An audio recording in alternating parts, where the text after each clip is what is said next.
Dust Bunny combines elements of horror, mystery, fantasy, and action to give a refreshing take on the horror genre that will remind you of what it's like to be afraid of monsters under your bed.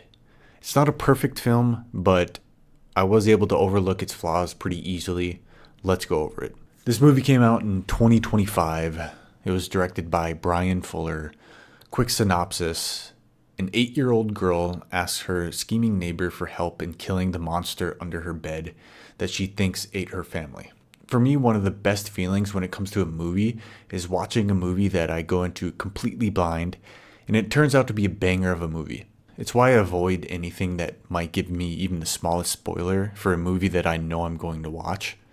I go into a lot of movies blind, but it's a rare thing for me to find a good one that hasn't been spoiled in at least some small way. Dust Bunny was one of those movies for me. This is one of those super unique films that stands on its own because there's really nothing else like it, especially in the horror genre. The horror elements here are pretty low-key, but that doesn't hold the movie back. It sprinkles in just enough of the horror, mystery, fantasy, and action vibes that instead of feeling like it's lacking in any of those areas, it instead feels like it's a perfectly balanced experience. There were moments while watching Dust Bunny that I forgot I was watching a horror movie, but then a horror scene would come up and catch me off guard in a great way. Don't get me wrong, nothing here is horribly scary. The horror aspect of this film comes mainly from seeing the world through 8-year-old Aurora's eyes. It really reminds you of what it's like to be young and afraid of what's under your bed.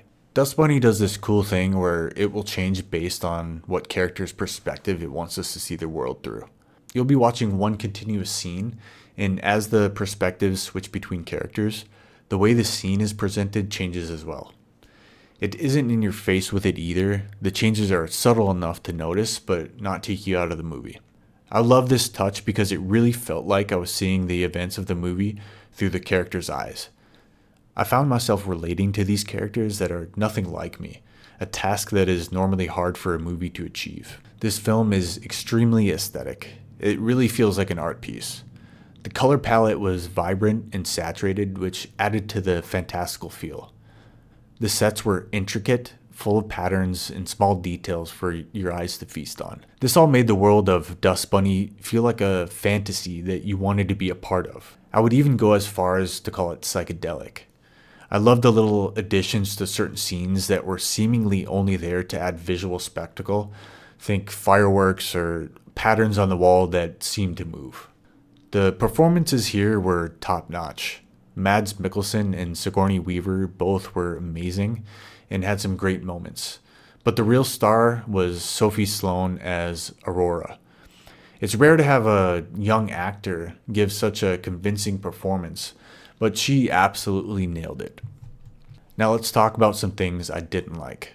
The movie falls off a bit towards the end. Once you as the viewer kind of figure out what's going on, the mystique of the monster under the bed is taken away. Too much is revealed too early, and because of this, I was left feeling a bit robbed. For the first half or so of Dust Bunny, I was ready to give it a monstrous rating, but it really seemed to flatten out towards the end.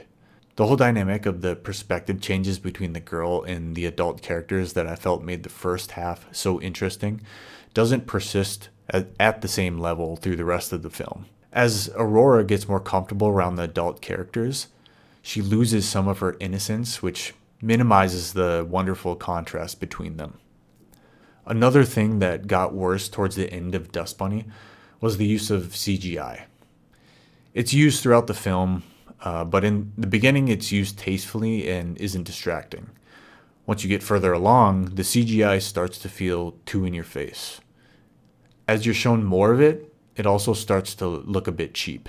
There were some smaller details I was going to talk about, but I want to avoid spoilers in this review, so I'll spare you talking about them. Let's go ahead, wrap this up, and give it a rating.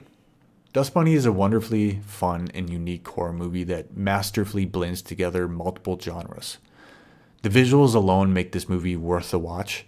Although I'm disappointed with the second half falling off a bit, I wouldn't hesitate to recommend this movie. Dust Bunny gets a 7 out of 10 from me. Thanks for watching.